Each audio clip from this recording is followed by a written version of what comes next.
just want to offer a few comments, and then I'm going to bring a very brilliant board to come and have a panel with me. And then we'll let everybody continue to have fun, and there'll be some raffles and prizes and things like that. So thank you. Thank you so much. A little background, a history of the origin here. So Unify Work is actually a spin out of an organization that a number of us, a big group, got together to form a nonprofit called Unify Labs back in 2017.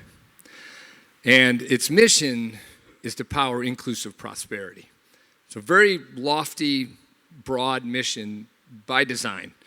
The long story is that we actually brought in a specialized team to pick our purpose so that we could define something that gave us enough latitude to find major systems that we felt were inequitable in the economy, redesign them, tech enable them, and then launch them into the market at full scale. So the first spin out of Unify Labs is Unify Work, which is the organization that's hosting this event. I think it comes from a belief system that we started with, which is we believe systems are broken, not people, and that we can change these things when we work together. And through research, design, and tech enablement, we can make full-scale change. So that's really our mission, and we hold it with our spin-out parent, if we might say, of Unify Labs. And so I'd like to ask the Unify Labs board to stand and wave and be recognized that we actually met today. Thank you.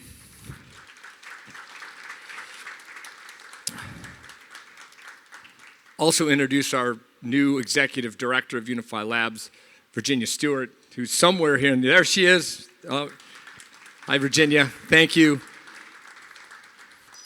So I think I just want to do a little bit of an overview of where we started and where we are now, so you can get a feel for the journey. And, we see these signs everywhere, right?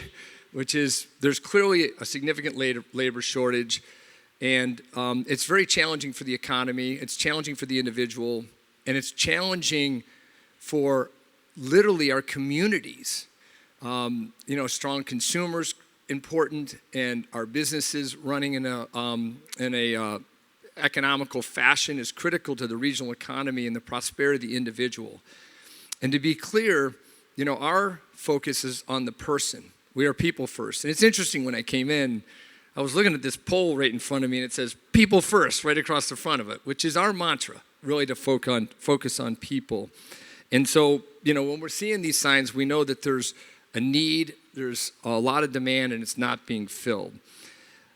What we believe is that there's a lack of access to knowledge. When we hear about these 27 million people, the workers in the U.S., that right now are not in the workforce or could be in the workforce in a better way, it's about access to knowledge. We all have networks. We know people. We get knowledge by talking and learning. But providing knowledge and information to job seekers so that they can find the right job for them, the right fit, that is providing an opportunity for a great career is critical. And we believe that's absolutely important. And that's what we focused on, as you'll see as I move forward here. The four-year degree is not everything. It's important. We're not saying that, four-year degree is not, isn't of value, but it's really not everything. There's a group, really, a population that we call STARS, which is getting access through alternative routes. We're great at doing STARS here. 49% of our population here in Cleveland are STARS, and they're coming through routes where they can get credentials, they can get different kinds of education, different kinds of skills, and they can, get those for our community colleges and from some of our workforce development platforms. And so we think that's really important for us to recognize that the core and the backbone of our workforce doesn't have to be a four-year degree to have a great career. So what we see here is the need to connect with tech and data. We see this regional workforce, we understand the players that are inside of it, and bringing them together around technology and networking with data with data, we can make great change. We can make transformation. And it's critical that our organizations now come together and organize in a way that we can understand the needs of the citizens and the people that we're serving and that are in our economy so that they have a more successful pathway into a livable wage career. And clearly, people are more than a piece of paper. So the market has been driven for a very long time on job boards, which is demand-based, high volume, lots of applications, lots of rejections, lots of ghosting, and misalignment of skills. So this market, the way it operates today, is very inefficient, and it's not aligned in an equitable way to the person or the citizen. You put a lot of effort in and get little return from that effort through this process. So we believe that it's skills that we should focus on. Meet people where they are, understand their true value, and then help them get into a place with knowledge and information and access to resources, skills, education, training, so that they can get into a position to have a livable wage career throughout their lifetime. And this is really what changes the game right now.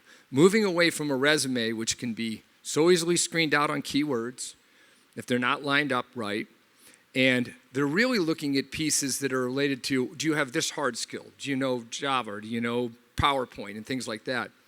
What we focus on is the skills about what do you like? What do you want to do? What job would you stay in? What interests you? Which is really totally missed with the current system. So you'll hear more about that over the next couple of months as it relates to how we focus on these kinds of skills and how it changes the hiring processes and gets people into jobs they want to do and they can do. So as we say, workforce intelligence is a category that brings information together for key stakeholders that are critical to organize themselves in a way to transform a workforce and to work as a team, right? Not in silos, but to come together in a team. And that really allows us to bring seekers, educators, employers, and workforce development and economic development in a way to where they're looking at one sheet of music. The same sheet of music. They can understand what's happening. Where do we want to put our resources? Where do we want to spend our dollars to improve the opportunities for the people that live in our community so that we can get them aligned with the jobs that are out there and the skills that they need to get into that work. So it's really a very different approach towards what we see today, which is job board and marketing and advertising driven. I'm almost done, I promise. So what really drives things, we think, is data. So we've anchored in our careers over time the people that have come together around data. And data can provide so much to an environment to improve it and change it. Change people's attitudes and beliefs and behaviors. Align them in a way that they've got a common understanding of what's happening in an environment or with even an individual.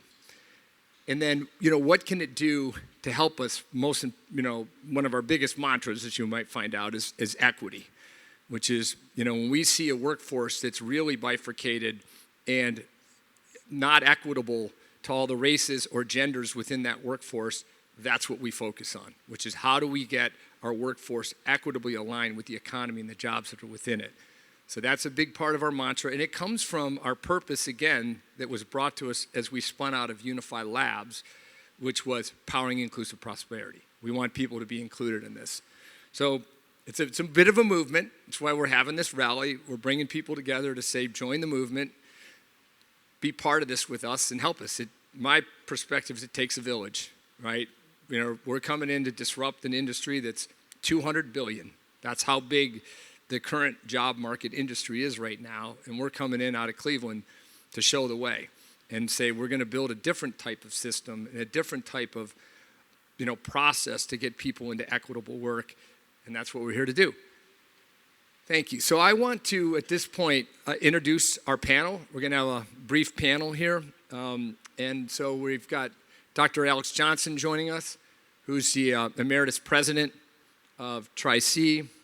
We've got Pat Pastore, the Regional President of PNC, and Paul Dolan, the owner and CEO of the Guardians. And please come up, gentlemen, and we'll get ready to get started. Thank you.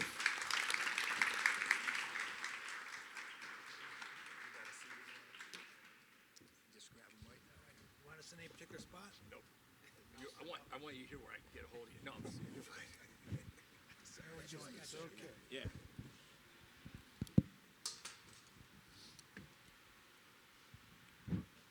Thank you, gentlemen. I can't even tell you. I feel like Forrest Gump. I'm like, we got these three guys on the stage with me, letting me talk to them and ask them questions. And, you know, you just never know where your life journey is going to go. But I just want to share that personal sentiment that it's pretty exciting for me to sit with these gentlemen and have an opportunity to have a conversation with them. I'm going to open up with Dr. Johnson, the ringer in workforce, with all your experience. So you know, there's so much to talk about here. There's so much opportunity. Tri-C's obviously foundational workforce development anchor for our community and a key to a great healthy workforce. So I'd like to get your perspective on, you know, the conventions that have changed over time under your tenure and, you know, what's happening. What are some of the most important changes that need to take place going forward? Well, can you all hear me? Well, thank you so very much. And as I peruse this wonderful audience, I noticed that there are a lot of students that I remember from Tri-C who graduated and who have gone on and are doing really great things. Show of hands, let me see who you are. There they are. Fantastic. Well, thank you. All right. Thank you for being here today. And I would be remiss if I didn't recognize our good friend, Lim Kamarowski with the Cavaliers, who is truly making a difference to this community and to this organizations. And congratulations on that great win last night. So let me share a little context, because your introduction was very instructive for a lot of reasons. I think there is a significant shift in the delivery of workforce training and education, so different than what it used to be. I know that many students who graduated from Tri-C went through primarily degree programs. If you went through a degree program, raise your hand where it led to a career, not to a four-year institution, but to a career, okay? So that was during a time when the associate's degree was the credential that you needed to get into a particular field, nursing, for example, engineering, technology, for example, and a few other areas.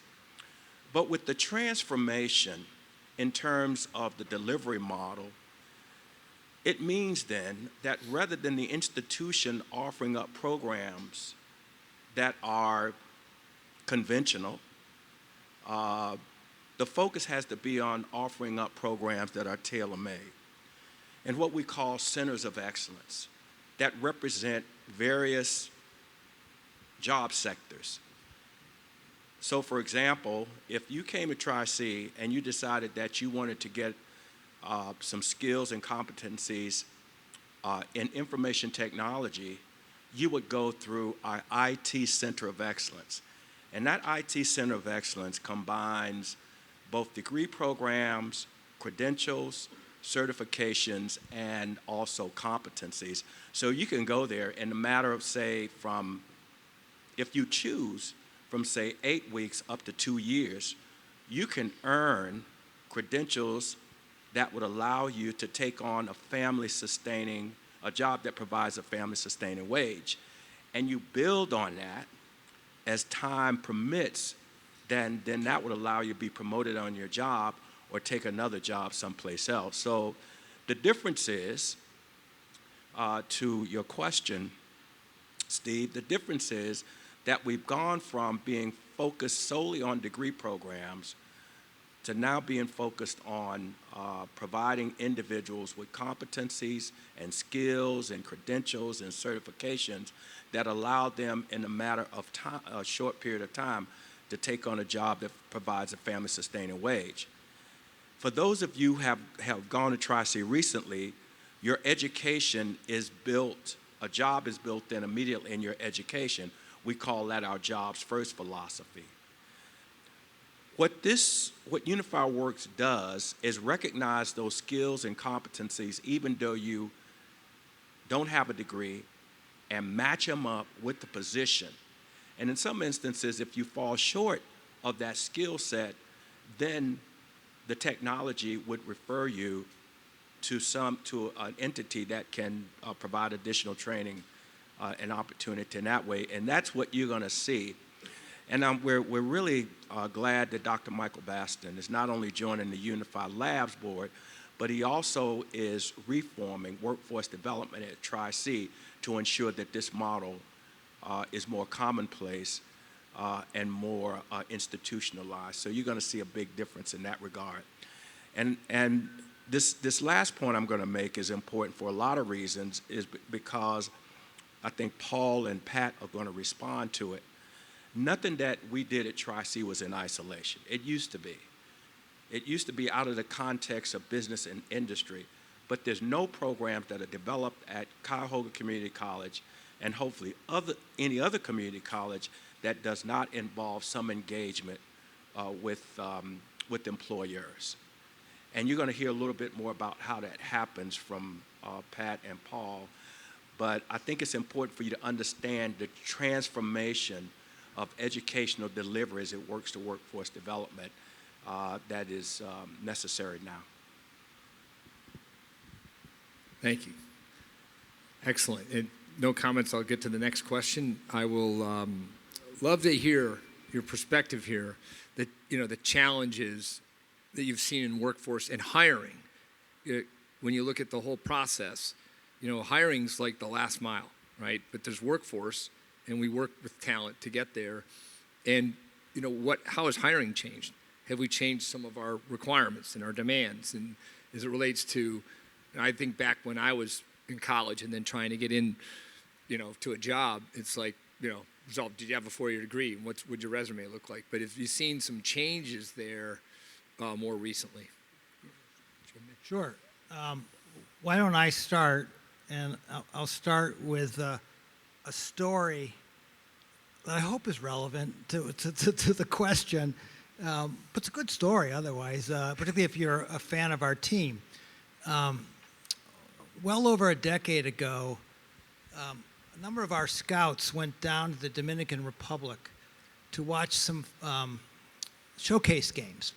Showcase games are designed young, talented players who've been on the radar screen for a little while because they've been evaluated and they have promise and they meet a certain physical type. They appear to be strong and they have some size, and you can project that they're going to be, when they become mature adults, they're going to be Major League Baseball quality athletes.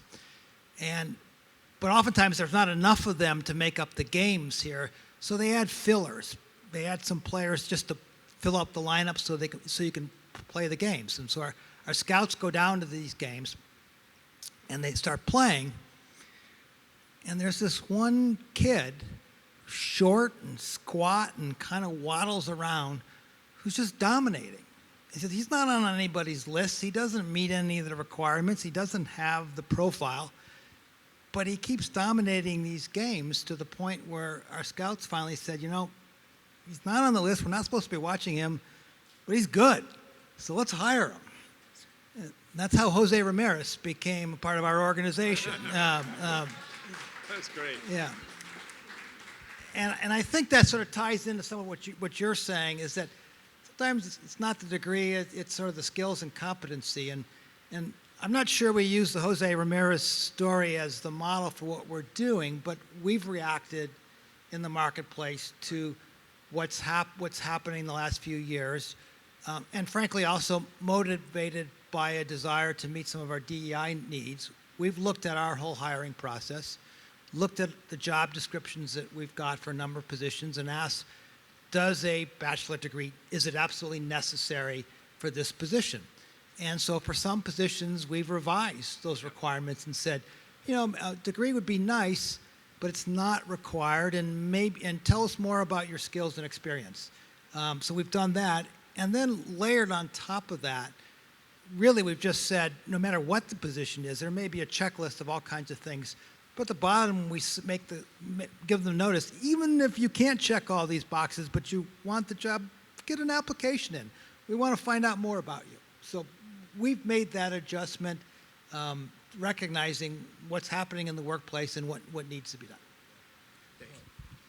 And to go along with those comments, so at PNC we have, and I'm focusing right now on the entry-level jobs or what traditionally would have been get a 4-year degree and come into the bank. We have development programs.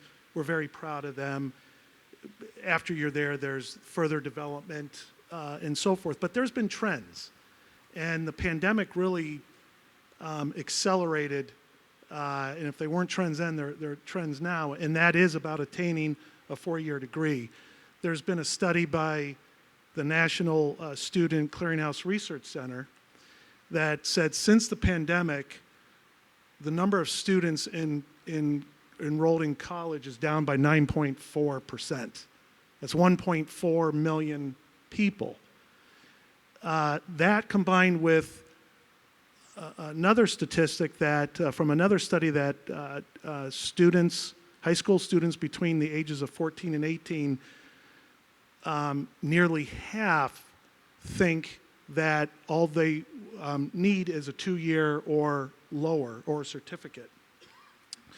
So, I would always encourage my kids who are now adults or other families or other people, I'm certainly an advocate of education and getting a higher degree and so forth. But there are trends. And so we took a look at our hiring needs, what roles that are professional roles that provide life-sustaining wages can we look at, and since then, there's actually 6 years ago, we started a program called Partner Up. And Partner Up is where, and it started in Pittsburgh, and we piloted it here last year in Cleveland, where we're currently in 3 school systems.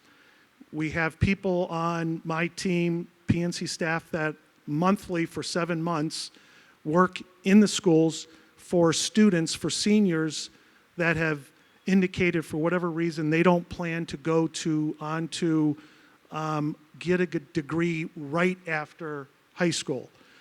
And we're in there, we work with other employers. We have hospitals, we have manufacturing companies, and financial services, companies in the retail trade. And for 7 months, we work with the seniors and build trust on career readiness. And then at the end of the school year, there's an interview with these various employers. And we've had nice success with that program. Once the students join the bank or the other employers, but for PNC, once they join, then we start talking about career development, and we start, this past year, they attended Tri-C for an intro to business course, and we have education reimbursement programs and so forth. So we've had a look at how we attract talent at the entry level differently, as has all, so many companies. That's great. Thank you. And it's a great opportunity to supercharge programs like that. So that's when we talk about scale, then as we see those things working, scaling, aligning, all our citizens and our people are coming in more tech-enabled. The more we can take friction out of that process to get people into a great livable wage job with a career pathway, that's our mission. So that fits right in. Thank you. What kinds of changes environmentally have happened since COVID do you think that are here to stay when it comes to the workforce and the hiring and all that stuff? Because it's been quite a disruptive situation. For sure. We went through the Great Resignation, and which put demands on every single company in making sure they have the right talent. But what the pandemic showed us in the hybrid work environment is, one, many employees like that, and two, you can be successful.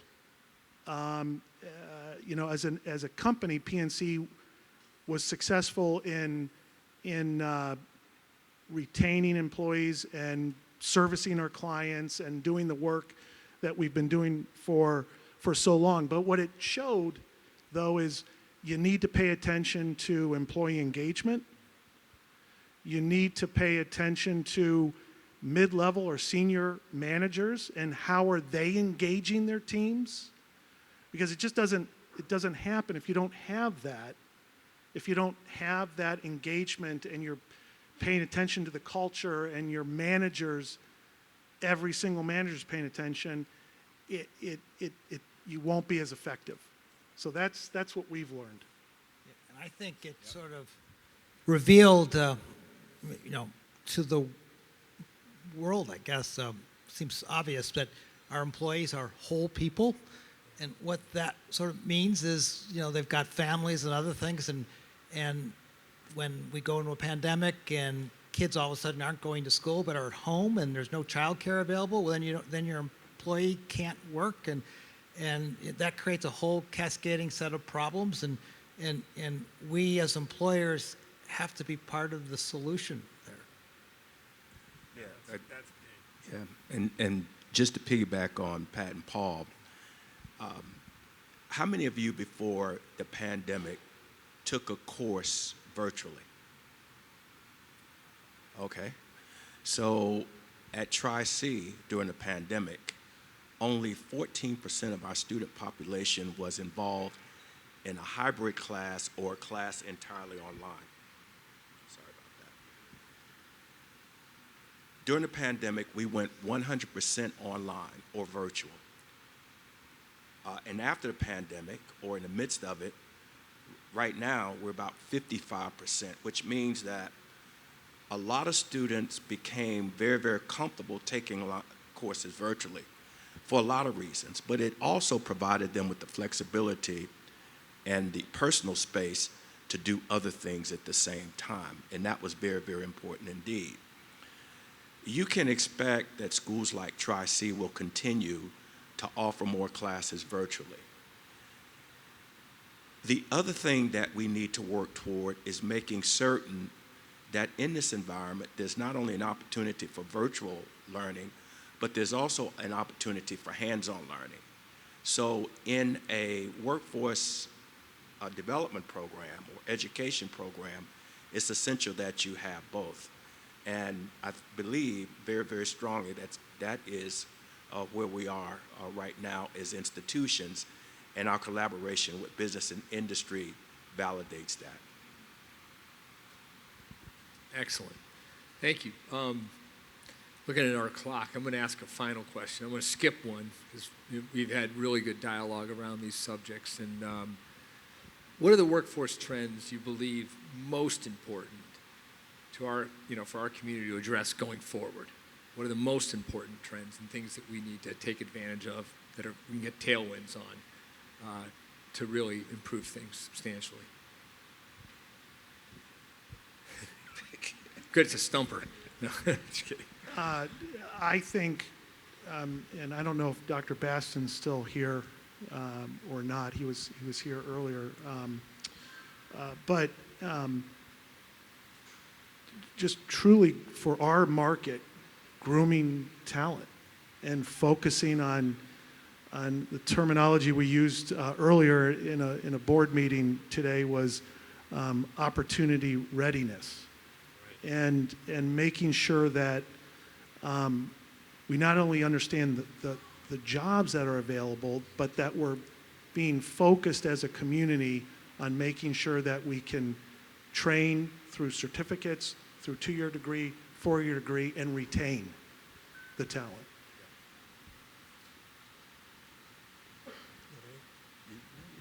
I don't know if I have much to add to that. I have a part of my workforce is somewhat unique, and they seem to be doing rather well. I mean, I guess maybe I'll go back to my earlier comment. You know, we have to recognize that life has gotten more complex, and we have to sort of recognize our employees have lives outside the building. Virtual work is going to be with us forever, and I think we have to figure out how to integrate that into building culture still in the workforce in our companies, and make sure that our employees are successful, because only then can we be successful. Yeah, makes a lot of sense.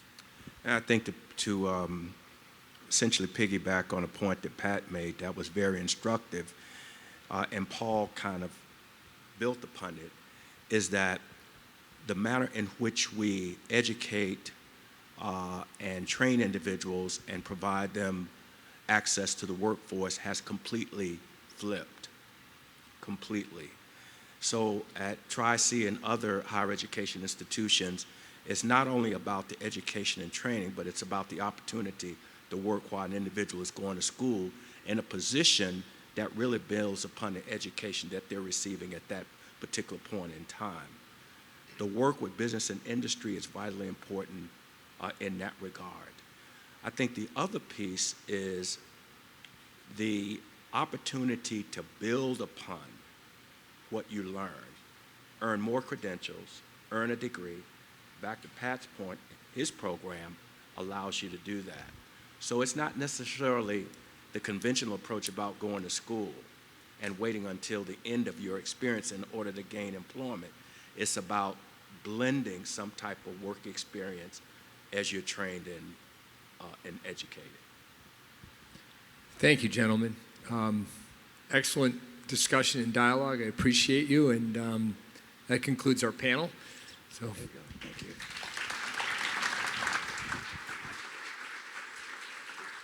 I'm going to call to the stage our Director of Marketing, Megan Schwartzer. She'll tell you what's going to happen next, and some of the things that prizes, raffles, all that fun stuff that we had planned here is about to start to occur.